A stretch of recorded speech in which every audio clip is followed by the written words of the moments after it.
Hello and welcome to Conversations with the Voice of Reason. I'm your host, Benjamin Boyce, and today's conversant is Wilfred Reilly, the author of Hate, Crime, Hoax, and Lies My Liberal Teacher Told Me, both of which go quite a ways to debunking modern myths. In this conversation, we speak about the lies that liberal people tell themselves and what that tells us about what the liberal elite believe about themselves and America and what they want for themselves and America. Wilfred's a great guy. You can find links to his work down there in the description. Without further ado, here is Wilfred Reilly.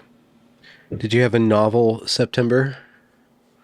Yeah, it was pretty enjoyable as months go. I liked it. What about you? Oh man. Yeah, change of schedule, internet drama. Things are going pretty good, all told. What's the internet drama? Oh, I put my foot in it with regard to Konstantin Kissin and James Lindsay going after this thing called the woke right. And Oh, okay. kind of went a little pugilistic with that. Maybe not quite pugilistic, but stronger than I normally am because I'm supposed to be like the voice of reason. But it was interesting because it sparked a lot of discussion about how do we interpret World War II? Are these foundation myths that run the current world order or American order kind of long in the tooth and in need of revision or review? Yeah, I mean, obviously, any view of history is a somewhat mythological view of history. I mean, that's part of what my book is about. I mean, the idea, I think the U.S. and Britain, at least, were the good guys, quote unquote, in World War II. But there aren't really good guys historically. I mean, we killed millions of people, and that's not even a bad thing in a war. And I mean, Hitler essentially. Are you familiar with how Napoleon was viewed in like the 1800s? No. He was the Hitler, basically. It was like he tried to conquer Europe. He would have had our wives raped, which probably isn't true. But I mean, there was this same sort of thing. Like lunatics pretended they were Napoleon. There were people defaced statues of him around Europe and so on. And over time, that sort of faded. And people were like, oh, he was a highly intelligent, maybe evil military genius. And it faded to now they're making movies about him. Will that happen with, say, Mussolini or something? I mean, it's awkward to say so today, but but the odds are very high. So I do think some people realize that and others are not going to accept that. And that's part of that whole World War II debate. Yeah. What's your take? I guess you just kind of plopped it down, but on the shifting narratives, like your book, which you positioned it incorrectly on your shelf. Yeah, well, that's the reason I turned it around is actually that this is mirrored, so it looks kind of silly, but whatever. People will. No, it's fine. No, it's only mirrored on your end. Okay, cool. Yeah, whatever. Great. Yeah, so it's that's lies my liberal teacher told me. So what do I think about World War II? Well, basically, I'm very open about this sort of thing. I don't think that ultimate right and wrong exist at all. I think there's a human, logical, and empathic sense that we construct morality from. I think an honor code is very important for you. But I mean, I think that most of the ancient Romans that I admire the most as philosophers and so on would, in our sense of the term, be, homosexual pedophiles. They all had spatharii, spear bearers who were like 14 that they trained in sexuality as well as the art of killing. It just was what it was. It would be silly to call them all evil. That was the expected norm in their society. That's how young warriors in Greece and Rome were trained. We intensely dislike that. They intensely disliked upper middle class female prostitution. They thought it ruined young women, destroyed families. They'd be horrified by, say, OnlyFans. And I think they had something of a case if you look at our STD rates and so on. So those kind of arguments almost don't make sense. They almost don't matter. So moral judgment of, say, Roman or Aztec society, I engage in it because I'm a product of my society and I'm reasonably ethical. But I understand that at some level it doesn't make sense, that an Aztec noble would be an intensely ethical person. They would just have a different, more predatory ethics. And I don't think anyone could really disagree with that if you think about it logically. World War II, I think that in the context of the ethical world that had evolved by that point, Hitler was the bad guy, in that Hitler was a throwback to an earlier era. Um, you know, Like, I what, mean, that meaning Hitler, what? Like, which area are you talking about? Just like divide and conquer, like some sort of yeah, I mean, Roman. Hitler would have been a piker in the time of Tamerlane and Genghis Khan. You Okay. know, the idea that you take land by force, and when you capture defeated enemy soldiers or members of disliked religious minority groups, you kill them. That's not an idea that began with, H. Hitler of the Berlin Hitlers. That was the norm for all of history until 1830, 40, you might correct me. So, I mean, he was essentially saying, let's return to that era. And he was using terms like Großdeutschland, the Third Reich, so on, that come from that earlier time of Mhm. more open war. Hitler Yeah. had read Napoleon and agreed with him. Um, it's totally fair to say that in our era, that is an evil, wicked thing. You want to bring back the norms of Rome with you as Caesar and so on. But we're only saying that because we won, of course. Like, had the more pugilistic German culture triumphed with, I mean, Japan would have taken over East Asia. I mean, we've seen what Japan has done economically in Japan. I mean, they wouldn't be starving in villages there. It would just be, again, a different, more predatory worldview. And I mean, Mussolini, I assume, would have been allowed Southern Europe and Northern Africa, probably would have conquered a lot of Africa, just like Ethiopia. I mean, there would be a different world order in the old world.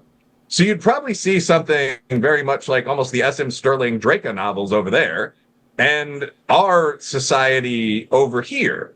I mean, you'd have seen massive refugee flows into the New World. The United States would not have been defeated by the Germans, and we were protected by the oceans. We had nuclear weapons by the end of World War II. I think it's good that we beat Hitler. I also think that when you take that sort of long view lens of, well, none of these ethical systems are ultimate, the Romans were far worse in any actual deep analysis of a comparison between their ethical system and ours, and even the Nazis. You're just talking about a battle between two perspectives on the world. So the two can exist in mind at once. To us, Hitler or Tojo would be utterly contemptible. Also, our way of being is not the only way to perceive the world. And it has its own significant flaws. Our empathy-based morality allows for vices that would never previously have been tolerated. Such as what? Allowing transsexual prostitutes to read books to small children, whatever you might think of that, was not a vice of most previous societies. Well, I don't know, the Romans might have flexed on that too. But ignoring the concept of borders and allowing millions of people to wander into your country at will, potentially destroying it, that's not a weakness of any of the societies that we've described. So I find that I've been very shaped by the norms of our society. I also recognize that those aren't the only possible norms. So World War II, our norms won, our arms won. That's good.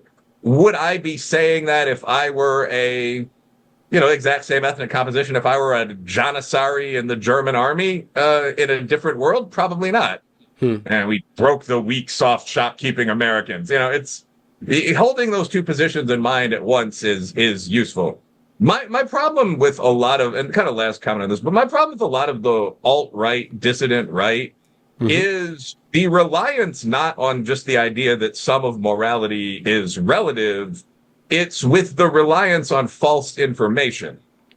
So, I mean, like, if you listen to Nick Fuentes or someone like that, and I mean, for example, I've debated Jared Taylor, I've read John Derbyshire, they're genuinely smart people on the alt-right. I mean, even Moldbug is interesting if you're interested in the perspective on kind of monarchism.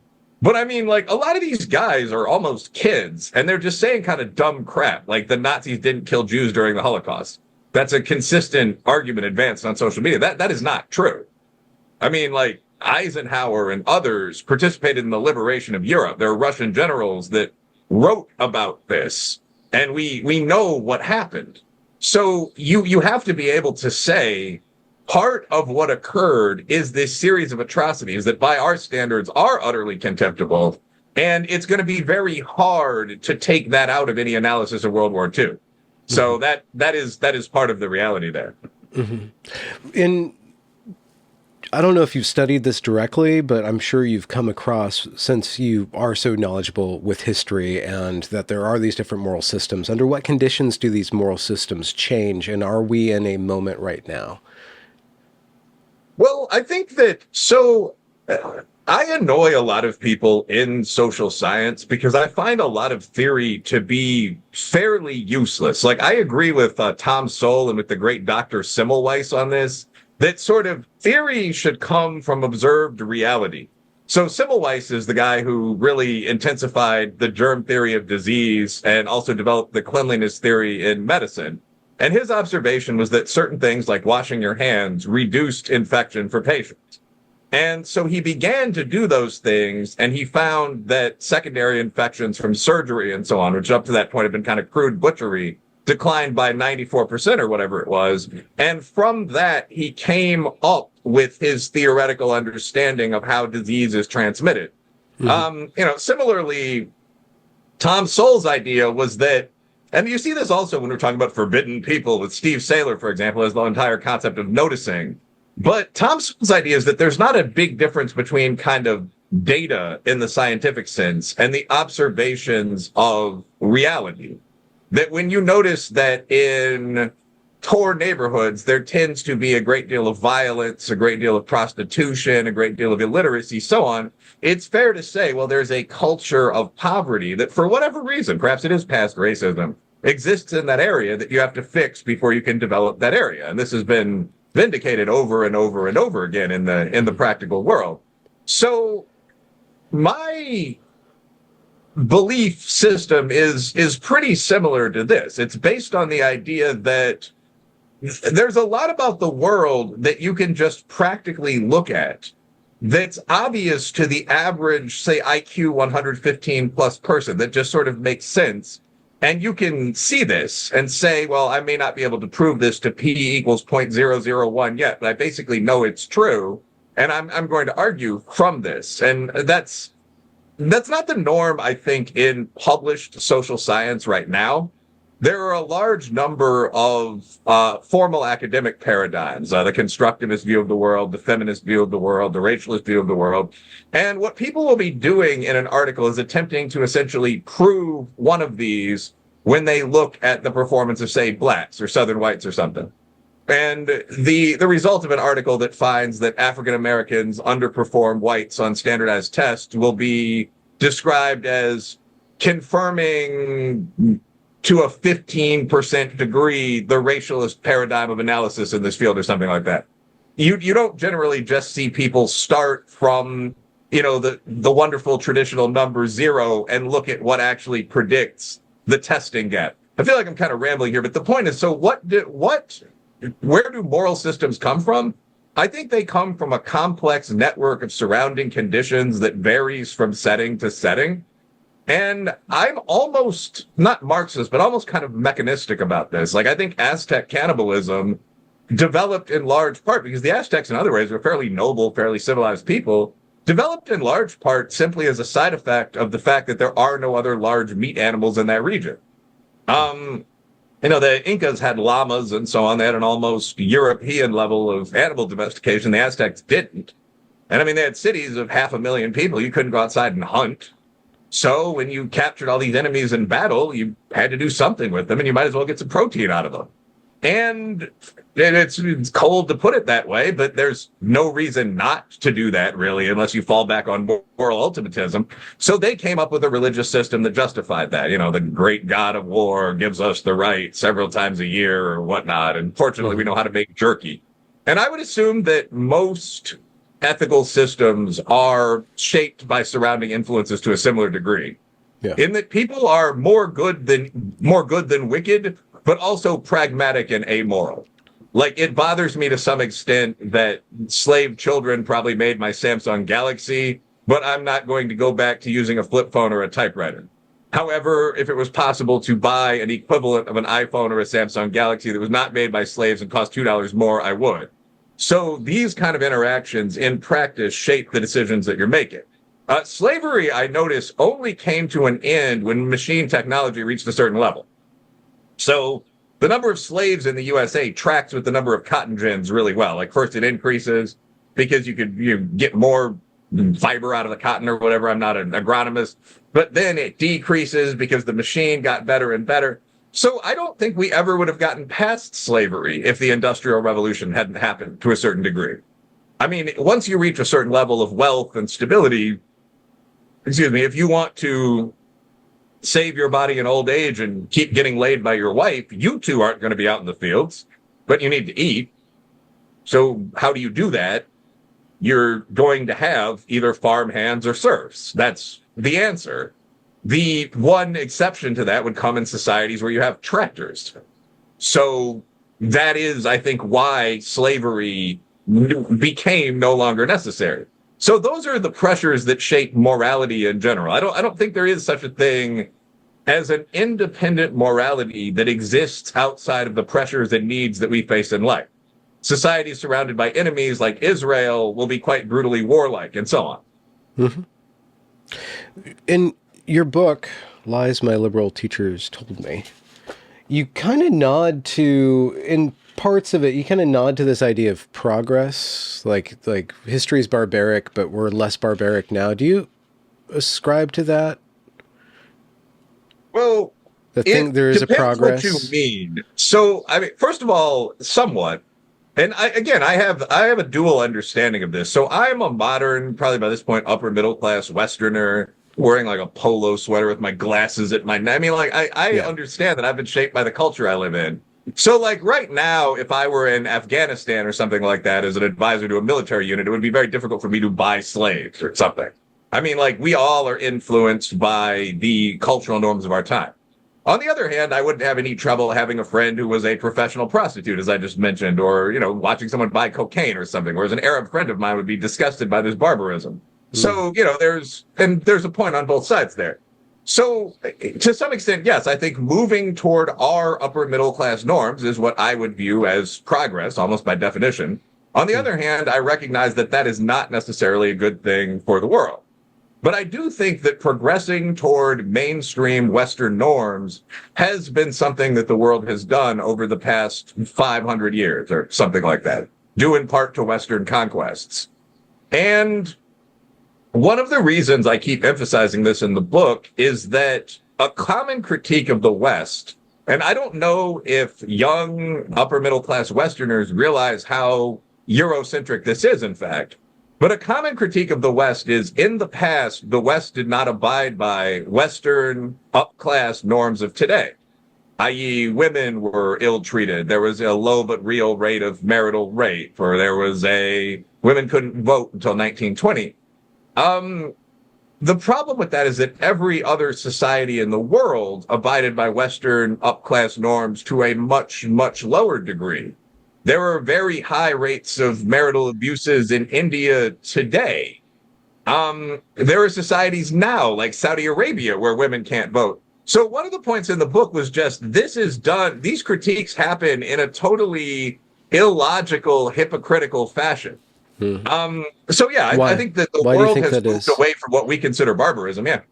So going through all these different lies that you debunk, or at least challenge, what's the theme and what narrative? Is there a cohesive narrative that you see they're trying to perpetuate? Like, why are these particular stories, falsities, half-truths perpetuated across the liberal West, at least the liberal America? Yeah, that's a good question. So I think when I started writing the book, I noticed that there were two themes in a lot of the reading that I was seeing from college and prep school and so on sources, because this had been an interest of mine for a while. One of them was sort of Western culture is the worst culture in world history. And I think I've said some version of this in a lot of interviews, but like we've all seen this, like, well, this country was founded on slavery and genocide, like Howard Zinn's Two Pillars. And like I just mentioned, the perspective on women, you know, who are actually uniquely well treated in the West. But I mean, on and on, like we dropped big bombs on the innocent Japanese.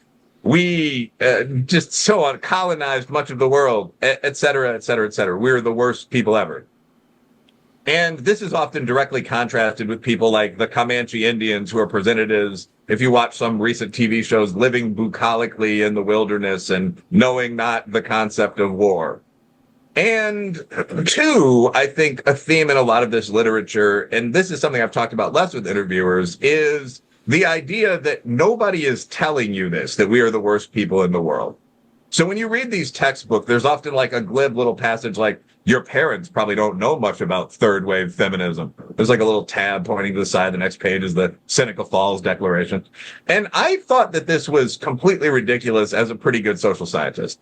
Like the things that the West is being criticized for, like conquest, were things that had happened in every society throughout all of history, and people legitimately didn't know that. Like a figure I've heard repeatedly is that 41% of American high school kids think only Americans ever had slaves. So like slavery is seen in the context of black Bantu being enslaved by white Anglos in the USA. And slavery, of course, was one of the defining events of human history. I mean, like the Romans and Gladiator were slaves, the people that were forced to fight tigers topless. The ancient Greeks, half the population of Athens and Sparta was made up of slaves. One of the first human words was slave. I talk about this in my first chapter. It's literally a Sumerian glyph. It's the word for man from the mountains, but with some additions to it that resemble shackled. It means defeated warrior. You're a slave now. So that was the first point. The things we're criticized for are things that have existed in every society, including the great black societies like Ethiopia and Mali, for all time. But the second point I think is more important, actually. The critique of the West is not some fringe thing that only high school geniuses know about. It's absolutely mainstream. The textbooks that I'm using, like Howard Zinn's A People's History of the United States, or An Unfinished Nation, which is literally a high school textbook, are the main books used in a high school or a prep school. So I decided to take a look at the mainstream narrative now coming from the left, where people are doing this sort of weird trick of pretending that the mainstream narrative is coming from at least me and you, if not the hard right, and see if these guys are telling the truth. So when they say Native Americans are peaceful, now I already knew the answer to this one as a political scientist who does some Americanist writing, but like, is that true? That's one of the lies in the book. Like, did natives spend all day dancing and making love? And the answer is no. I mean, Native Americans are the greatest light cavalry in history. They almost beat the white incomers. They were fighting with bows against guns and won a bunch of battles.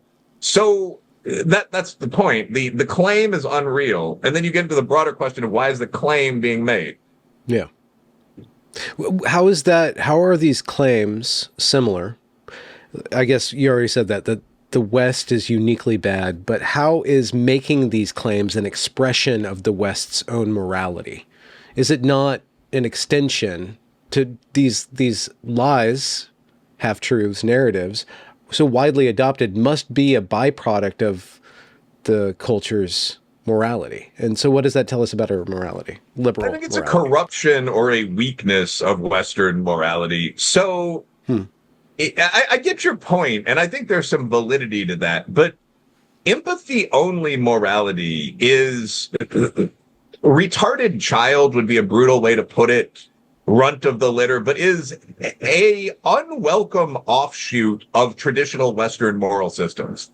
So, like, it's actually worth looking at morality in the West and beyond for a second. Yeah. And some of this, I'm sure, philosophers will criticize it.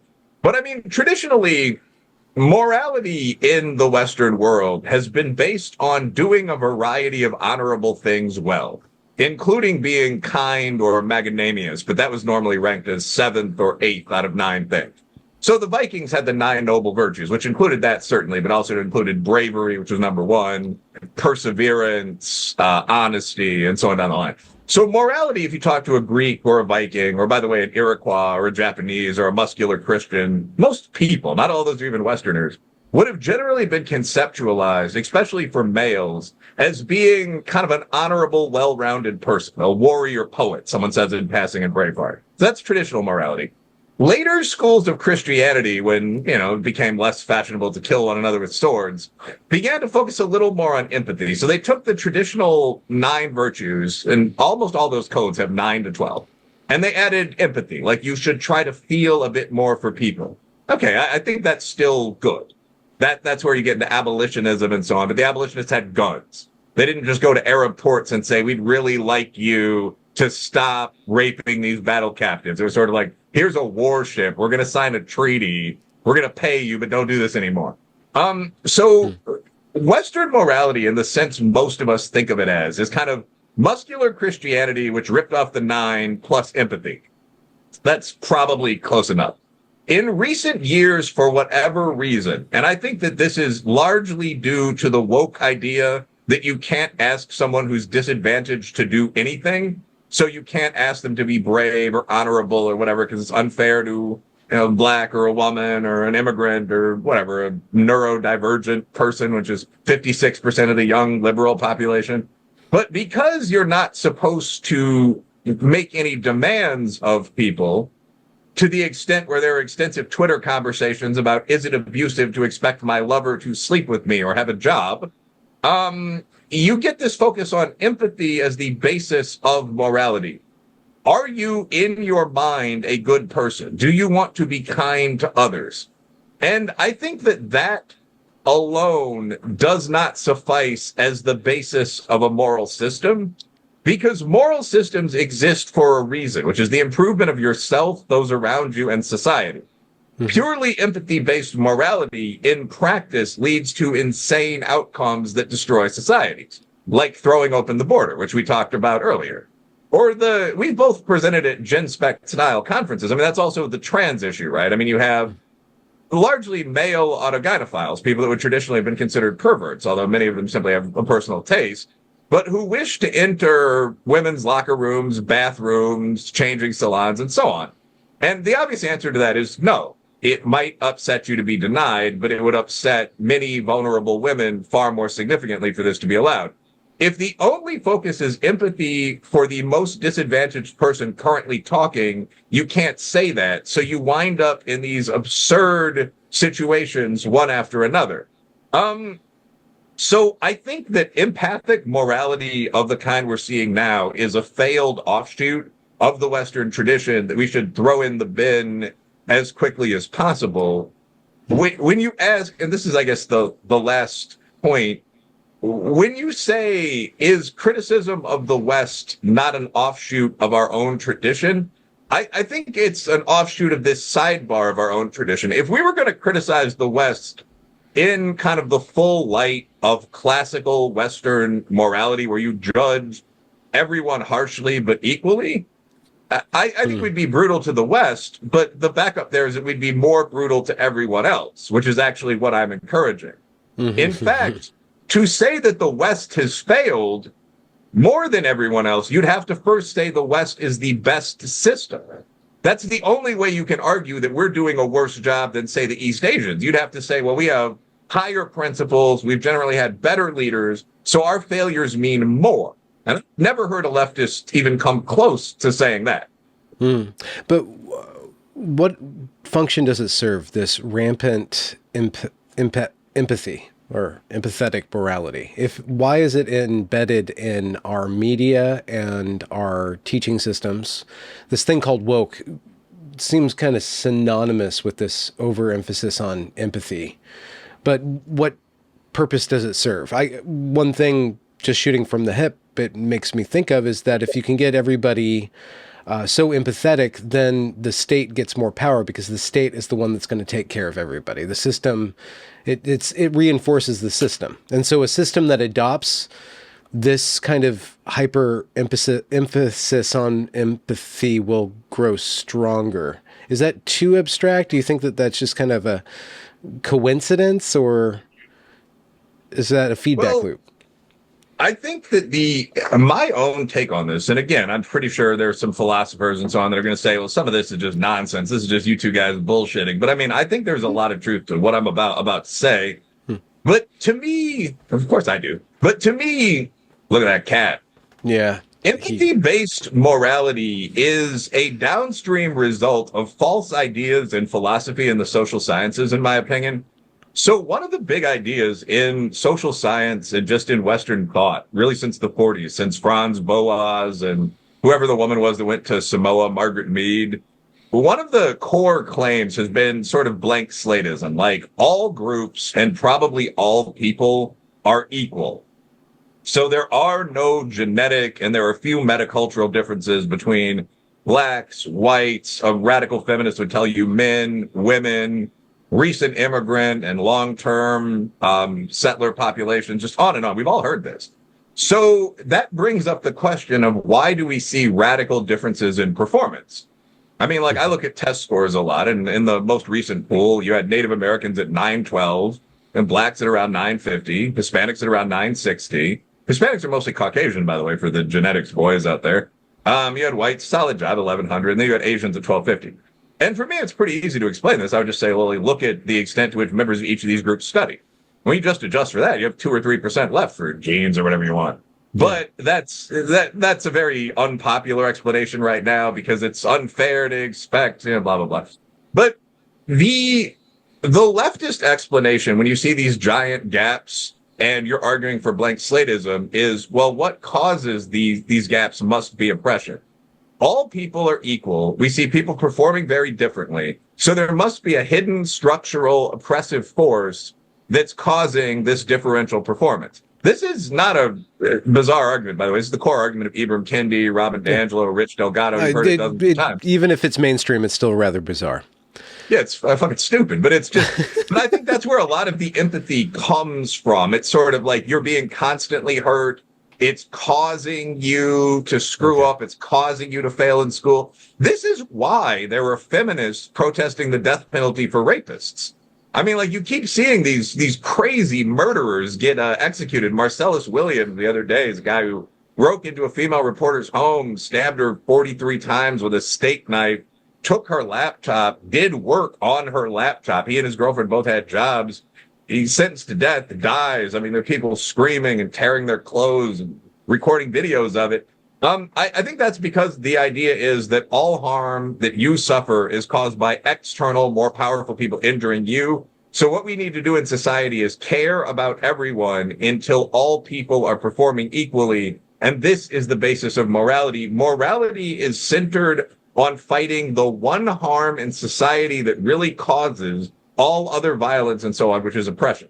And if you fall outside that paradigm and you say, well, no, even in perfectly egalitarian societies, Bushmen and so on, there's a great deal of violence because humans are predators, then you're immune to the virus, sort of. Mm-hmm. And so how do you see this shaking out? It came to a head in 2020, from my point of view, but it's too unstable to last for too long. But is there widespread uptake of the non-oppression centered morality or argument yet? Do you think that's inevitable? And how do you foster that? I think so. De-retardation of American morality. I think that policies that don't work can't survive very long. So, I mean, I think what I see with a lot of like smart suburban women, for example, people you might go on dates with, see your buddies propose to, or just people that are at the part of the circle, is folks saying things like, I don't care why policing makes crime go down. The important thing is that crime goes down. So you see a lot of that where people don't necessarily reject the core quasi-religious idea publicly, but just start moving toward policies that work. And I think that at that level, the things that we saw following peak George Floyd, no civilized society is going to allow for a long time. Like, there are all kind of excuses that are made around this. COVID-19 somehow caused this and so on. But the simple fact is that when we actually tried defunding the police and when we reduced police stops by about 40%, we saw murders surge back over 20,000 for the first time since the 90s, despite having much better medical technology. The next year, I could be wrong, but I think they were at 22,000. I mean, third world levels. And the cities just said, no, we're not going to do that. And they just essentially quietly returned the cops to what they'd been doing. I do think those of us, including myself, you, many other people, most of the former IDW, a whole bunch of social scientists, Roland Pryor, whole colleges, New College, those people that are saying, well, no, there's an obvious alternative here. There could be cultural or even genetic explanations for all of these gaps that we're seeing between, say, men and women, between different regional groups. I think a lot of people understand and accept that. When I do work as a consultant at a high level, almost everyone accepts that as true, actually. There are very few people that actually accept Ibram Kendi as some kind of hidden genius. The question is whether it's good at some level for most citizens to believe that kind of thing, just like leaders traditionally thought it was good for most people to believe pretty fundamentalist Protestant Christianity. But I don't think, I think there are a lot of people that just reject this entire paradigm. And as a final point, we're also not alone in the world. I mean, so we're going to have to compete with societies like China and Russia that think this is a joke. Mm-hmm. I mean, that they're like, Chinese people tend to be explicitly racist and sexist. The Chinese people think that they are physically weaker, but about 8 IQ points smarter than whites and blacks, and they write papers talking about this. The last one I read argued for an 8-point gap against whites, and I think it was a 11-point gap against blacks, and they had models in the paper and so on. So, like, you're also, when you're in the sciences, you're aware that, like, Dr. Ho Ching Kim thinks this. So we're going to have to go up against that at some point. So I don't think the nonsense can continue. Yeah. There's that paper, it's by Hung Kok or something like that, or Kunt, where there are quite a few papers arguing about the weaknesses in the West or the genetic differences. It was the correlation. It was some sort of correlation between penis size and IQ points. Do you remember that one? It was floating around, and the guy's name was really, his name actually Hung Kok? It was something like that. I'll have to look it up. It was hilarious and stuff. Yeah, I'll look it up. No, but now, first of all, one of the problems with that is, and I feel ridiculous even saying that, but you'd have to adjust because traditionally blacks and Southern Europeans have had slightly lower IQs and are stereotyped as having larger penises. So you'd have to look at whether you're just finding a proxy. So, like, for example, if Sudan is one of the least developed countries in the world, and that's where the Mandingo tribe lives, if you've got a bunch of people that have a tested IQ of 74 and 9-inch penises, you're going to find that result. What you'd really have to do is pick a country like Germany, where, you have Turks, you have West Africans, but everyone does okay on the board tests, and you have education for everyone and so on. But you have racial and ethnic diversity and so on. And then look at within that one population, does penis size correlate with tested IQ? But the whole idea is pretty funny. Just had to bring that up there. I would be surprised. I mean, the stereotype of kind of the big moose, like, you can test within one race too. But like the big dumb jock with the happy looking wife. Okay. Wearing glasses correlates with tested IQ, I know. Testicular IQ? Is that, no, tested IQ. I usually say tested IQ because I'm pretty dubious about what some of these scores mean. Something I once said that really pissed off the internet, because a lot of the IQ bros are like, it's not true. It's not real. You can't change IQ. But so when I was in high school, I went to school in the hood. And my first SAT score would have translated to an IQ of about 106. Now, it's above average, but it's pretty bad. But I studied for the SAT and stopped focusing on playing sports. And my final SAT was around 1,400, much higher. It translates like 130. And then I ended up going to law school. When I was in law school, UI Law School isn't Ivy, but it's pretty up there. And it's one of those places where people actually do intelligence exercises. Like Sudoku is out by this point. People take IQ tests.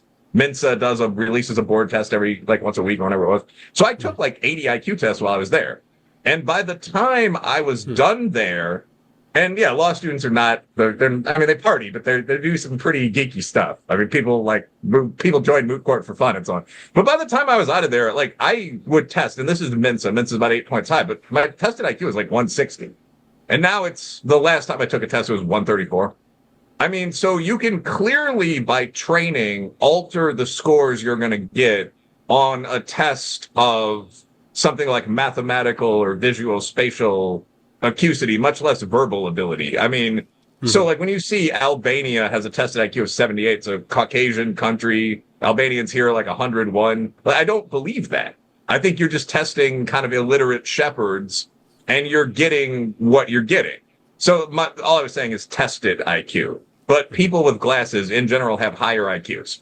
Mm-hmm. Back to your book, Lies My Liberal Teacher Told Me. You're kind of charting this narrative that's promulgated, that kind of West bad, oppression, yes, the main way that we look at morality and what we need to fix as a society. What's the story or the narrative that you see America needs right now? And you could either bring that to what is on offer with the presidential election, or what kind of work we need to be doing to kind of return ourselves to kind of healthy society. I'm going to get up for 1 second. All right. And I'm right in the room. I'm going to plug in a computer. All right. Things about to die. There we go. All right. So sorry about that. So what narrative do I think America needs? Yeah. Yeah. So I think there are two possibilities there. One is just the truth. I mean, I would have no objection to schools telling the truth once you get to at least high school or an honors class and saying, well, history was terrible for everyone, perhaps especially women. I mean, most men were expected to be warriors or farmers. This was a wife's role. I mean, bring a compound bow to class. This is what you would have been using. These are some tools. Even have fun exercises. I had a class, there's a course at Kentucky State called KSU 186, History of Technology. And I had my students make a spear. And I was actually kind of worried they would think it was racist because it's a mostly black school, but everyone kind of got into it. Like you can go to Home Depot and buy quarterstaffs, basically like the 6-foot bow staffs, and they could make either a throwing spear or a thrusting spear. And people were like shaving down the spears so you could make javelins. So I would have no trouble with just people teaching history. The other option that I think would be healthy to teach would be sort of positive lies of the kind that China and most other countries teach. Like if we're being real about this, Turkey, where you say you don't invent things that never happened. You don't say that an Englishman discovered the New World, but you have the old Thanksgiving story. The whites and the natives sat down peacefully and they all lived happily ever after for the next number of years. And then you omit the genocidal war they fought against each other 47 years later and so on. I mean, so it's either you teach a positive version of your nation's history. The gold was found in California and the brave 49ers rushed west, taking their doty wives with them in their good, strong wagons. Or you just tell the truth, which would be the, somewhat corrupt and venal, gold-hungry young warriors and the prostitutes that came with them and the natives they fought and all that sort of stuff. But you include the context of the world at that time. I mean, most trade was conducted in gold. Most countries are still ruled by nobility. So those I think would be the two options. Only the West is bad seems an illogical thing to teach people. Mm. Is that falling out of favor though? That only the West is bad. I mean, you're talking about some very deeply entrenched narratives. I don't think so. No, I mean, like one of the things that's very weird about our society. Now, we are seeing a successful response movement that, again, I think both of us, many friends of ours are involved in. And I think that resonates with a lot of citizens because clearly when you actually look at either the present day reality in or the history of Russia, China, India, Turkey, Arabia, any large scale peer, we're not uniquely bad. We're, if anything, uniquely good. Germany. So I think that's happening. But when you actually look at the power distribution in a lot of these fields, it's very troubling. I mean, mass media figures for the demographics for the past year came out. 3% of national media journalists right now are Republicans. 36% are Democrats. 50+% are independents, but that includes Marxists. I mean, so you see patterns like this very frequently. I mean, it's roughly the same pattern in academia. It's 93%. I don't know if that includes high school teachers. It's 93% left, 7% right. So I think a lot of the things that I'm describing are going to be with the typical student for a while. The Native Americans chapter actually opens with the official U.S. government propaganda on Native Americans, which comes from the Department of Agriculture, I believe. And just sort of is really, the language is, I mean, Pocahontas level. The seas were full of fish, the skies were full of birds, never was an animal killed in vain or in rage. The latter being a bizarre description of hunting large game, by the way. So just, I don't think we're abandoning this stuff. I think it's there and it's something parents need to be aware of and need to be prepared to respond to. Mm-hmm. What's your take on the state of immigration right now? Obviously, you don't agree with shipping thousands upon thousands upon thousands of immigrants into the country and just shoving them into towns. Why do you think that's happening? And what do you think needs to happen for it to be either reversed or corrected? Well, I'd probably call for a total moratorium on immigration while we work out what our national goals are. Now, I think there's a lot of slanderous language that's being used about the average immigrant who's sort of a master carpenter from Mexico or Poland. We're getting a lot of guys from Ukraine. We're getting a lot of guys from sort of the Black Paradise Islands right now. I mean, the average Jamaican or Pole or whatever is not, people aren't eating cats. I've been to some of these countries. They're It's going to be perfectly normal if you walk through the middle class portions of Kingston or Ciudad de Mexico or Warsaw. The restaurants don't serve dog. But that said, whether or not these are nice guys, we as a country have to have the ability to determine who makes up present and future population of the country. And over the past couple of years, that right has been violated to a very striking degree. And it's worth, the numbers, but it's worth spelling them out for the audience. I mean, we've had between 7 and 12 million illegals enter the country over the last 3 years of the Biden-Harris administration. That's absolutely bizarre. And although, again, the rate of crime is actually no higher for these guys than it is for citizens, 663,000 of them are convicted criminals. So it's a real problem. And to put this in context, I mean, I'm from Illinois, which is, I think, the sixth largest state. Chicago. Now, Chicago spreads out metroplex into several states, but Chicago is a city of 9 to 10 million people. Put that in context, New York's only 18 million. Whole state's 14 million. We've let in an Illinois, between half of Illinois and a full Illinois worth of illegal aliens over the past presidential administration. So I frankly would build a wall and stop for 20 years. I mean, that would be my approach. Yeah, but why do you think that they're doing it? Yeah. Well, I mean, a lot of this is not, so I don't really believe in organized conspiracies. Like I told you, I trained as a lawyer at a pretty good school. I've been in businesses like nightlife where you'd certainly see people try to do shady stuff under the table that involve 4 or 5 clubs and some distributors in other countries. And a lot of it didn't really work out too well. I don't think that there are panels of, look at Puff Daddy right now. I don't think there are panels of geniuses behind the world, all working on the same thing at the same time, where no one from the New York Times or Fox News has ever found any sign of this, whatever. I think what you normally have is large groups of people that share a belief system, which is often quasi-religious, that are pursuing the same goal in a disunited network that's almost impossible to track down. And I think that's what's happened with immigration. So the big thing with immigration legally is the asylum seeker scam. And I think a lot of people don't understand this in the same way a lot of people don't understand that you need 60 to 61 votes to get something through the Senate. The reason for that is the filibuster rule in the Senate. Anyone can stand up and just talk for a month if they don't want a bill passed. So in practice, you need enough people to override a filibuster, as it's called. Similarly, traditionally, illegal immigrants were from Mexico, or they were coming down through Canada. They were students, construction workers. And what you do with them was just grab them and basically put an ass on a bus. You just take the guy who was a Mexican laborer and you put him on one of those El Conejo shuttles and send him back.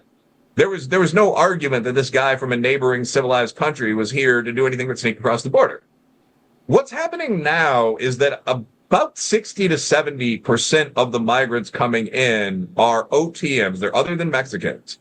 And they're coming from countries that are, again, perfectly fine. I mean, there's no war in Honduras or Poland or any of these places, Jamaica, Nigeria. But they are coming from some distance away. And the international aid agencies have, in my opinion, and I've talked to people that have worked in these places, like liberal women generally, have trained them to basically make up stories. Like, I'm gay, and in my country, I would be beaten to death. I am being pursued by the cartel. This sort of thing. So people will get to the border, and they'll lie, and they will just walk into the country. And what's supposed to happen is that within 6 months, they'll be given an asylum hearing, and they'll be either kept or deported. But obviously, once you're in the country, you're in the country. You just cut your ankle monitor off and go get a job in Brooklyn. You're an English-speaking Nigerian guy. You just look like a black dude. So that's what's happening. That's the problem. And that's due to collusion across multiple large aid organizations around the world. I've talked to staffers from them. Bill Malugin at Fox has done yeoman's work about this. So that I think is the major issue. How would you fight that? Oh, sorry, go on.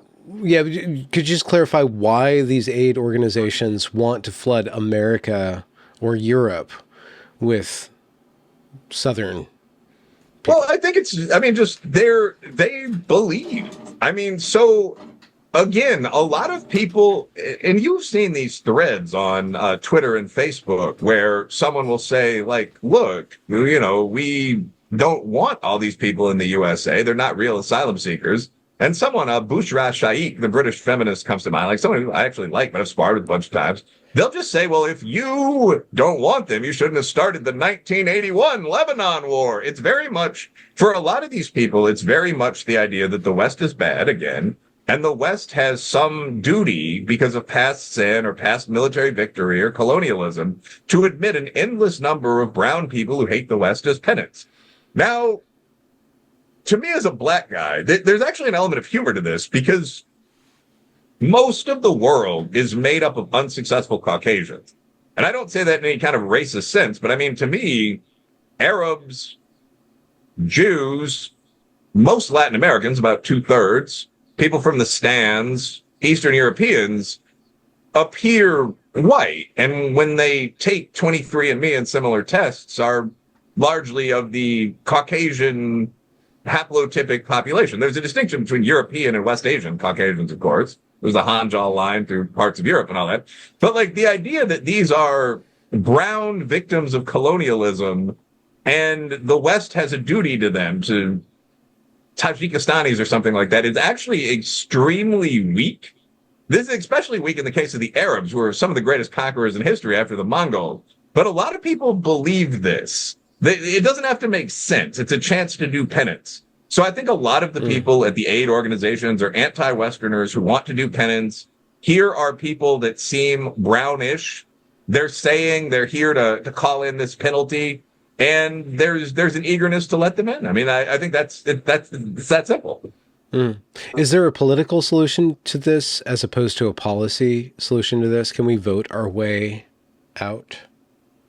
Yeah, I don't think people need to start going down to the border with spears or anything. I mean, yeah, it's a very easy problem to solve. But Trump largely solved this, actually, although he blustered a great deal about building his wall. It's only 700 miles were ever built. All you really need to do is have a coherent policy on fake asylum claims. So asylum seekers, all you have to do is rewrite the law so it makes sense. What I would do, I suppose, if I were king, is say that asylum seekers have to come from countries that are actually collapsing and in serious danger. You might limit it to what are called the TPS countries. But someone from, again, Poland, Mexico, Guatemala, where the great Mayan ruins are. I know it's a poor country, but even Nigeria, the world's 30th economy. These are not asylum seekers. These are just economic migrants. They're coming from stable nations. So just say, no, you can't be a refugee from those countries. There's no war. Now, if you do accept that people from, say, Haiti are asylum seekers, you still have two levels of policy. One, asylum seekers have to seek asylum in the first safe country they get to. That's a policy that's never been repealed. That's a policy that exists at the level of international law. So there's no way to begin and say Belize if you come from Haiti, and to come up through all of Latin America, including great stable countries like Costa Rica, go through all of Mexico, including areas as rich as the United States, and then get to Texas and say, here I am, give me safety. Just that guy would be immediately rejected at the border. There's also, I mean, Trump implemented the Remain in Mexico policy, where you were in a perfectly stable, I believe it was a middle-class suburb of Mexico City. We were paying the Mexican government to keep people down there. But your asylum claim is filed from this other country. We don't let you into the eighth safe country to apply for asylum while you're living here and working in a bakery. So all you need to do is elect right-wing or even Eric Adams type candidates that are going to implement these policies. It really is very simple. So, and I'm a lengthy talker, but one quick comment here. A lot of this shit is extremely simple.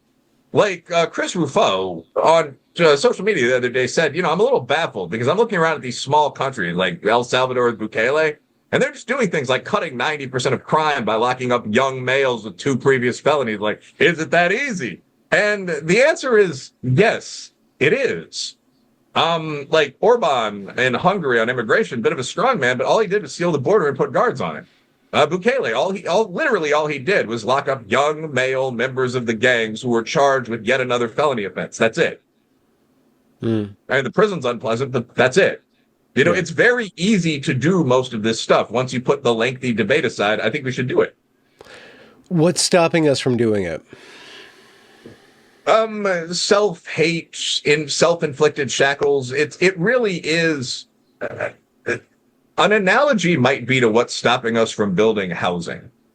So, I mean, I was bantering about this with Armin Domaleski, who's a guy on the left, moderate San Francisco guy. I retweeted something he said about this. But I mean, just it's the problem when it comes to housing isn't that we don't know how to build, the wonders of the past, as you see, like the culture critics argue and all that. I mean, the Arabs built the Burj Al Arab like 5 years ago. We built the fucking Sears Tower 40 years ago. Of course we know how to do that. The problem is building regulation that requires you to do these insane things, like put 4 staircases running all the way up the skyscraper, do a native artifacts assessment first before you build in Chicago. I mean, just on and on and on to the point where it becomes very difficult to get anything done. Some of this is due to dislike of our society. Some of this is due to a feminized, what you could call safetyist culture. But combined, there are 1,000 little ropes, like what they used to tie down Gulliver, that are constantly being tossed at you when you try to do anything. I feel that the same thing occurs, both because of anti-Western hatred, because of the desire for perfect safety, so on, when you try to solve problems like crime or immigration. I mean, and that's why one of the things you like about Trump is that he'll sometimes just snap through all those and, go on a rant and then yell at Congress until they pass a law. And if we could do that with asylum seeking, it would be extremely simple.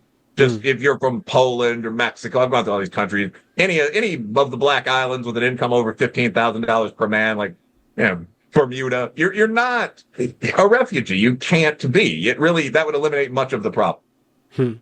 What do you see happening with the presidential election, and what's your desired outcome for that? Well, I'm going to vote for Trump. I think that what you're going to see with the presidential election is a very close race. I think it was a good, slick move by the Democrats to drop Joe Biden in favor of Kamala Harris. That's something that has only been done, if at all, once or twice in U.S. political history. I'd have to go back to Van Buren. Do you think that was legitimate, how they handled that? Above board? I think it was legal. I mean, is it legitimate? I think that they intentionally set up a lot of things, like the relatively early debate and late convention, so that it would be possible if necessary. The thing that's illegitimate about what happened, of course, was that Joe Biden was presented to the American people as extremely functional for years. And this, again, one of the core things I say when I talk is that there's a basic facility of logic that most people have that you should never lose sight that you have. This is the ability that makes it possible for you to serve on a jury and critique the positions of a veteran prosecutor. It's the ability that makes it possible for you to write an op-ed, get it past an editor and into a major urban newspaper with 2 million readers, and so on down the line. And when you observe a situation, you're using the same facility at the same level. And certainly for you or me, and probably for most people listening to this, you're perhaps 85, 90% likely to be correct. So with Joe Biden, for the average smart person, it was extremely apparent that his facilities had begun to fail for several years. Like, you could simply compare videos of Biden talking to past videos of Biden talking. You could mentally compare him to, images of seniors in our own lives who'd started to fail. You could do all of this. The media had insisted that Joe Biden was perfectly functional, which was insane. Like, they described all of the videos that were being shown on Fox and so on as heavily edited right-wing cope. And the line that sticks in my mind is like, Joe Biden is still smart as a tack. Yeah. Sharp as a tack. He's ready. He's out there. He's cutting through meetings. And then, of course, we actually saw Biden in a 2-hour debate where they couldn't hide him. He's barely functional. He's bumbling. He's screaming things like alley cat. And so we saw what had been done, and they got rid of him. Getting rid of him himself, I don't think was all that unethical. Yeah. And do you think that they painted themselves in a corner with Kamala, or is she like the perfect candidate so far as they are concerned? I think Harris is a very average candidate. She did well in the debate. The reason she did well in the debate was that she kept baiting Trump, and she was allowed to do that by the moderators who were on her side. So, I mean, she lost the first half of the debate. I don't think she won the debate by all that much, but she got to him when she started saying things like, well, no one goes to your rallies. They're very boring. People are walking out of these rallies. And I mean, that's pretty close to the line, because at the last major Trump rally prior to that, or next to last major Trump rally prior to that, several people have been shot. But I mean, so Trump obviously started reacting to that. And there's a bit of bickering, and there was advantage Harris from then on. And obviously the moderators and so on were jumping on Trump. But, beyond that, I haven't seen a lot out of Harris. Her interviews have been kind of a mismatch of badly answered questions. The line from some conservative commentator, she reminds me of that kid that didn't prep for her book report. So you show up in class and there's a lot of word salad. This certainly was a book that contained a lot of text and a great story about events that happened. And it's just one of those things where you really identify with one or more characters of various races. That's what I picture when I see Kamala Harris. I think that she might well win, though. All potential cheating and so on aside, she's running against someone that has a lot of baked in negatives as well. Yeah. Trump is now the old guy in the race. Trump also he's faced 2 assassination attempts. He may well face another, knock on wood. So there's a question of, will he get to the end of the election? Harris is a lock to win the popular vote. So right now, looking at Nate Silver, most other serious polls, Trump is behind by about 0.5 to 1%. And that's about where I would rank the odds of each candidate taking the trophy right now as well. Mm-hmm. But under a Harris administration, specifically, will migration be able to be reversed? Do you think that there's any hope that the country will be better off? No, will the country be better off? I mean, we'll continue developing AI and so on. I mean, the country one of the things that I will say is that I'm pretty white-pilled in the end. I read, Bjorn Lomborg's response to some of the most doomsaying climate papers. I read the papers and I read Lomborg. And one thing that struck me is whatever side of the climate debate you come down on, no one's actually saying we're all going to die. The doomsaying perspective is we may have to give up, say, 15% of our rights to save X number of lives in Somalia. I mean, I'm putting it glibly. There's also a conservative response there, which would just be, fuck that. We're not going to give up any of our rights. Some people are just going to die. That's the way of the world. But that's the worst case scenario. And the best case scenario is the pace of tech change and human innovation is going to far surpass the pace of the damage done to society by climatic change. So we'll actually be in a better place at the end of this. But I think that's probably what's going to happen. Any climate model that doesn't adjust for the pace of technological change and human development is pretty much worthless. And that same rule applies to a lot that we're doing. In 4 years, I think that incomes will be higher in the developed world than they are now. So I don't think Kamala Harris will short run ruin the West. But when it comes to migration, when it comes to the impact of a bad presidential candidate with some of these crazy DEI ideas relative to, and it's wins against replacement, right? Relative to any alternative, I think she could do a significant amount of damage. If we get another 12 million illegal migrants, I mean, that's a massive burden on a welfare state.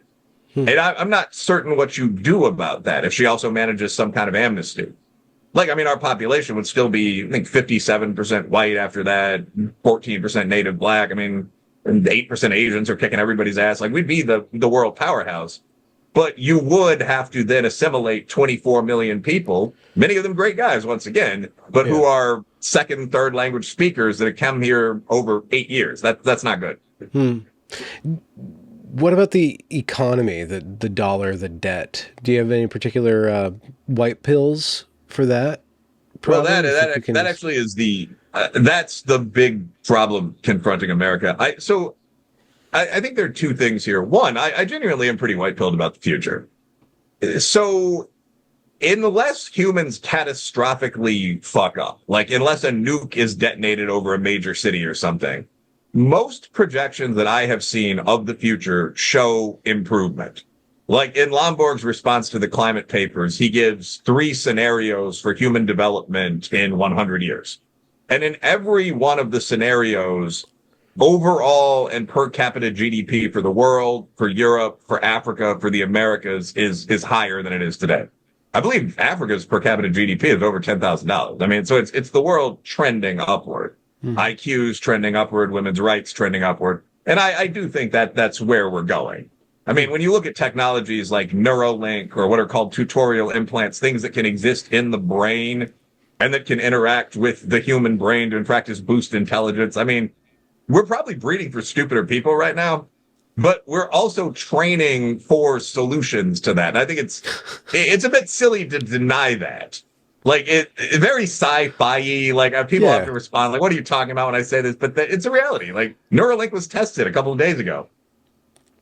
Now, do you have a gut response to that, to the cyborgification, the transhumanism path? Well, I'm not actually. I don't have a big problem with that. I think that there is responses would be moral rather than logical to some extent. I mean, I think with recombinant DNA technology, which is actually the route I'd prefer to go down because that would pass directly onto your children. It's not hackable, so on. But if, for example, we figured out how to use genes from great apes or big cats to enhance human strength or agility or the ability to see in the dark or something like that, I mean, I'm doing pretty well. I'd certainly take advantage of that. Like if we could do real rejuvenation technology, so you could make your body in practice 20 years younger, I would do that. So I think that you're going to see those things enter the market. So when we say, well, we're seeing a lot of Southeast Asia and Africa making up the majority of the rising world population, that's only a negative if you assume one, like without any modern tech at all, the scores and so on in those regions are going to stay the same as they were when there wasn't any food there. And looking at like Nigeria, that's not going to happen. But two, you're also assuming that India, Nigeria, South Africa, these countries aren't going to ruthlessly take advantage of modern technology in ways that even the West won't. And I think, like I've talked to upper class Nigerian and Pakistani people, and they're going to be a lot more amoral about this than we are. Like, we're going to boost the national IQ by 20 points. Like people will just say that, whatever it takes. And I think that will probably happen. Like the softness here doesn't exist there. But anyway, so I'm pretty white pilled because I'm not going to be part of the whatever it takes in that currently third world country. But what were we talking about here? Debt. Yeah. So the counterpoint of the white pill is that there are genuinely big problems that we don't seem willing to discuss at all. And these aren't things like it might get a little warmer, this type of dumb crap that we spend a lot of time on. One of them, interestingly, that's never mentioned is just the threat of asteroids and the like hitting the planet now that almost all of the planet is settled. I mean, this happens roughly every 100 years.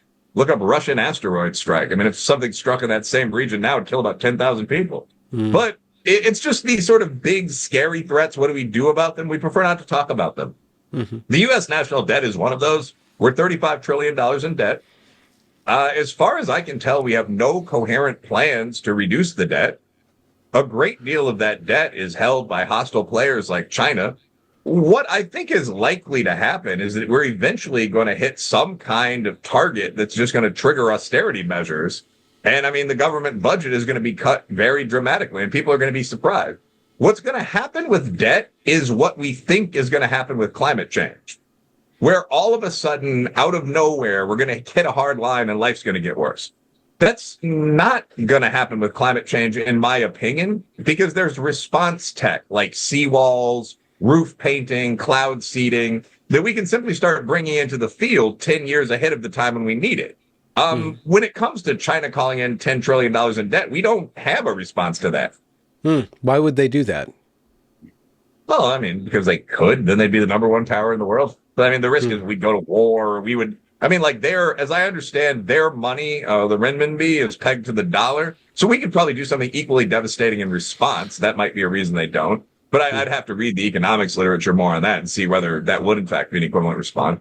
It's got to be pretty tempting. Why would someone take 10 trillion from us? Well, because then they'd have 10 trillion. I think is just a silly ass amateur reply to that. It seems like a logical. People want their money back at some point. It's a problem to live under that kind of a sort of wallet of Damocles. Yeah. So what? The wallet. That's a good one. What are some things that are coming up for you? Are you working on another book? I see you're speaking with Steve Saylor. I don't know the university. Is it Middlebury? No, it's at New College. So I have a bunch of stuff coming up. I'm going to be doing a lot of speeches. I'm speaking with Saylor at New College. And I think that'll be kind of funny because it's just sort of the when you talk about like the end of the forbidden information era, I agreed to do that. I don't agree with Steve on a number of things. I'm not a hereditarian and so on, but it was just sort of, well, this is a good example of free speech, like this black guy who jokes about being a king, and Steve Saylor, the guy who's been read by almost everyone for 20 years, but who has been almost totally blacklisted from academic citation, is now going to be on a major stage. It's not hard to say no to that. Yeah. I'm also speaking at the University of Austin on the 16th. I do speeches pretty regularly. But next book, I don't have a set idea in mind. I have two possible book prompts, both of which would probably be picked up. One of them is actually called Panda Bears, tentatively, and it's about the difficulties that young people seem to be finding with just mating. It was inspired by the fact that 45% of young men have never talked to a woman. Now that dropped after COVID, but I mean, you keep seeing these amazing statistics. Only 30% of high school senior males have ever had sex, but most of them have had sex with 5 or 6 women. Like it's not exactly what the red pill guys are saying, but it's this dramatic split among guys in terms of romantic and dating success that correlates with extreme female unhappiness. So I'd be interested in breaking a book down where I and maybe a female social scientist sit down with tables full of men and women, and you have a chapter on pornography, a chapter on feminism, a chapter on SSRIs and all these drugs people are taking, chapter on the birth control lit. So I'm thinking about writing that. Yeah. And I definitely think there's a place there, even a sort of chapter on like, well, kind of half joking, but this is how you be a man. Yeah. It might help you to go to the gym and train with a weapon and, become a master in a job field and so on if you want to speak to the ladies. So that's something that's in the pipe. Yeah. So I guess I did want to ask about dating advice. If there's any 20-year-olds that happen upon this interview, what's your dating advice in today's market? Sure. I'm actually glad to give dating advice. And this is something that I've started doing on social media that's become like very serious, but also a bit of a joke. I mean, it's not like I'm a serious academic. I'm a quantitative analyst, so it's not something I ever really expected to do. I mostly write about race, crime, war, these sort of very male fields. Had a bushy beard when I started out online, and somebody put brass bells in it. RIP, I might bring it back.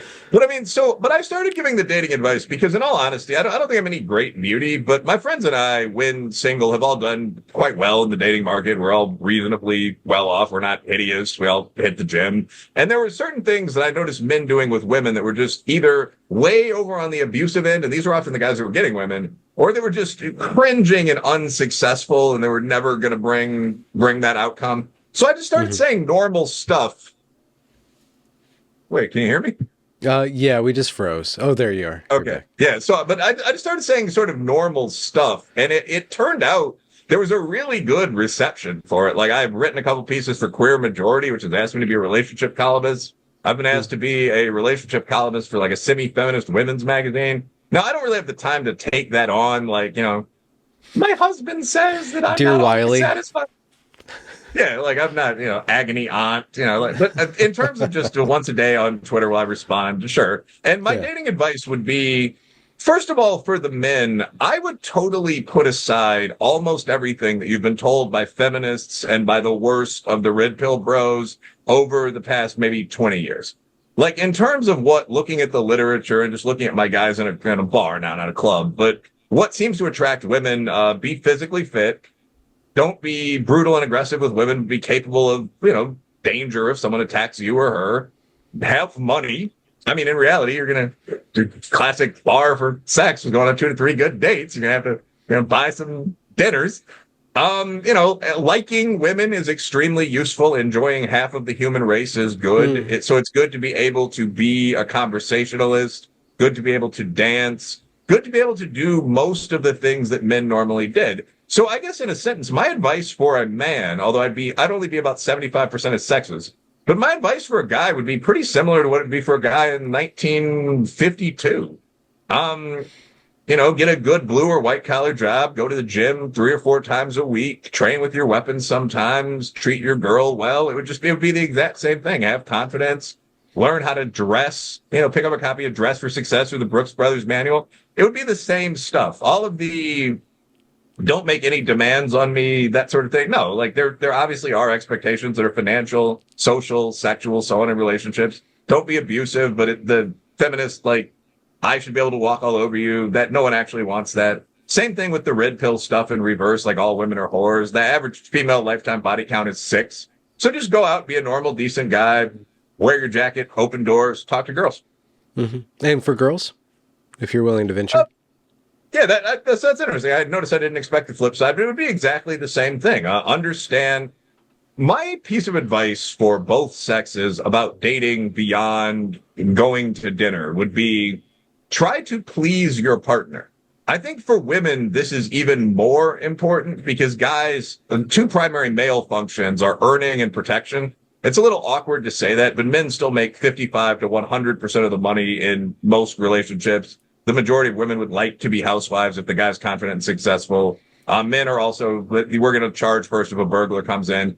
Women are in charge of almost everything else, the social calendar and so on. So this becomes even more relevant. But for both people, try to make the person you're with happy. I feel that a lot of the modern feminist approach where you constantly hear like, he don't deserve that. Whenever someone's like, when my man comes home, I have dinner ready. That's almost the opposite of how you would attract a normal, successful, non-beta male. Because the 60% of women offline still do that. So for women, the same thing. I'm not as up on female beauty tips or how to catch a guy and get the dinner going. But try to make your partner happy, be reasonably attractive, reasonably fit, make conversation, don't hate men, be normal and at the upper end of normal, and you will wind up in a happy relationship most of the time. There's a difference between being a normie, a sheep, and being normal, but be fit, don't take any abuse, but be reasonably sexual, be skilled in the arts of your class and culture and time, and you will have a happy relationship and then a happy marriage. It's hard to ask an academic this question, but what's your geekiest pastime? Because you're geekiest. No, I know you said geeky. I didn't think you said kinky. It's hard. No, not kinky. I don't want to go there, Will. No, I'm actually not very kinky at all. I don't think that I'm pretty social and sexual. Should you be curious, but I'm pretty vanilla, honestly. Like I don't have any puff daddy goals. 100 bottles of anyway. So my geekiest pastime, I play reasonably competitive chess. I don't go to like local tournaments at this point, but I've got a board right here in my office. So oh nice. People will come by and play probably once a day. So that's fairly geeky. Yeah. That I have scheduled chess games. That's the kind of thing we do around here. And that's actually one of the cool things about teaching at a college, actually. Like, as an adult, something I think a lot of people find is that it's very hard, not just to make friends if you're an interesting guy, but to find intellectual stimulation. That's why going to conferences and so on can be a lot of fun. But if you're in an academic environment, almost everyone around you is an engineer or a painter or a historian or something like that. So that I think being a grad student or being a teacher is a good path for a lot of people. And that's true in a prep school or high school as well, by the way. So, I enjoy that. I read a lot. Used to read comics, kind of move through that. But I'd say chess and esoteric reading about different nerdy topics would probably be the two obvious answers. Do you have a white pill point of view for the academy? Yeah, just time passes. I think, like, with a lot of this stuff, not in the near future, honestly. I think that the world is going to keep improving because we've got, the engineering boys and so on. We have people that just have to make products. Their publisher perishes getting patents. So, again, we're going to keep improving. We're going to keep going up. Even in like quantitative political science, you can throw in your random nonsense about Derrida and Fanon and all that, but you still have to, predict whether or not Russia wins the next battle or whatever it is. So we're going to keep doing what we do. But in terms of the incredible political bias, I think that's probably going to continue for another 20, 30, 40 years. Okay. Eventually you are going to see a backlash. I think it's going to take some political interference to some extent. Like when Ron DeSantis is putting people like Chris Rufo in charge of some of these colleges, like New College is probably the 5th largest, maybe Florida system institution. That's what it might take because, you have all these think tanks like Hoover that have dozens, if not hundreds of affiliated fellows that are taken from the ranks of lawyers, executives, so on around the country, there's really no reason you couldn't send some of those people into quick pass master's or PhD programs, get a whole bunch of professors out and just start shoving them in. And I think a state that did that would rapidly see, what about Army officers? They almost all have advanced degrees. Many of them have PhDs. Like, I mean, anyone that did that could pretty rapidly change the composition of their faculty. And it only takes a small percentage to balance out an institution. I mean, the problem in academia isn't the normie Democrats. Like, I would assume that college faculties would always lean a bit to the left. You know, you've got women's studies, black studies, sociology, just as I would assume police departments will always lean a bit to the right. The problem is that we allowed this incredible post-1960s shift where now 6 to 18% of faculty, depending on whether you're talking about humanities or social science, identify as communists. And so you have to have a corrective to that. And leaders are probably going to have to put in 11% conservatives or something and let the solution in the beaker balance itself out. So that, I guess, is a white pill, but it's not going to happen outside of isolated red states for a while. Do you ever think you'll make the leap from professor to administrator or from public intellectual to politician? Not really. I mean, to the politician, no. I think that's where, so like recently I've done some legal work for consulting clients who are states and that kind of thing. And even there, they really kind of get into your, I mean, like people look through your Twitter account, they'll kind of get into your background. And as a politician, I would imagine that that's 20 times worse. Like, you know, like pictures of people at my old raves would be trotted out, you know, and this kind of thing. And that I have zero interest in that whatsoever. And also politicians, there's no real reason to be. Konstantin Kisin said recently that one of his kind of verboten ideas is that politicians should be paid, I think it was $2 million. And I actually see the reason for that. Because, I mean, as an investor and, for that matter, tenured professor, there'd be absolutely no appeal into going into something like a state senate job that paid $70,000 a year, where people might try to kill you, or where the reporters for major Louisville, Chicago, so on papers would be following you around every day. The compensation is not there. The hostility is 20x. So, I mean, if that were more remunerative and less insanely hostile, I would think about it. Academic administration, yeah, again, maybe if New College or something called me, but at K-State, no, not really. One of the reasons I actually left kind of not really the market world, I wasn't on the financial securities side, but that kind of bullpen, like I worked in Marcus Evans, North American headquarters on Michigan Avenue. Three-piece suits were required for the guys, like all that. And I mean, again, a good job that doesn't pay nothing. Like the reason I left that was that I wanted to teach once I got the PhD. So I don't think that I would abandon the classroom to, you know, help prepare K-State's compliance documents for the Southeastern Association of Colleges and Schools. Fair enough. I have a lot of respect for the guy that does that. Dr. Daly, he's actually my boss, but there's a lot of bullshit make work involved in that. Yeah. You know, it's the amount of paperwork that you have to turn in as even a tenured academic, much less when I had an executive job here, is crazy. Once you get to his job, like provost, deputy provost, I mean, it's pretty wild. Like this again gets into the Gulliver chains, like the things that hold you back as, again, an up middle class American.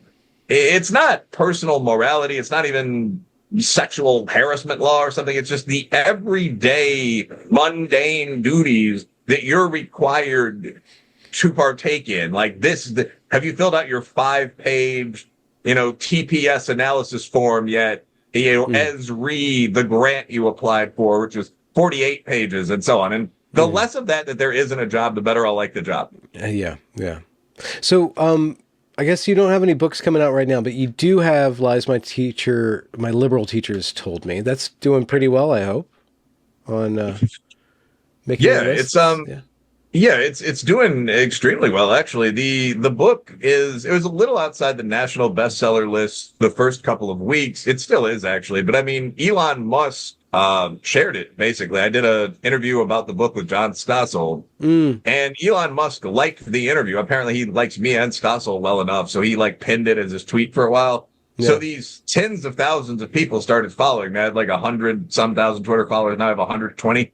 Yeah. So, I mean, that was pretty productive. And I did an episode with Matt Walsh on the Matt Walsh show yesterday. So, I mean, it's getting a lot of conservative and some black, actually, because the HBCU link media. And it's done pretty well. It's bounced along in the top, like, few thousand on Amazon, really, since I wrote it. Yeah, good. Are we allowed to, is it a spoiler to say that you were in Matt Walsh's movie? Do I need to cut that out? Oh, yeah, you can add that. It's pretty. We didn't know. I went out with my friends and we all yelled you because we're all like mutuals on Twitter. We're like, Wilfred! It was good. How was that? Were you bamboozled at all? They kind of edited it to make you look a little aloof and you didn't know what was going on, but of course you must have known something.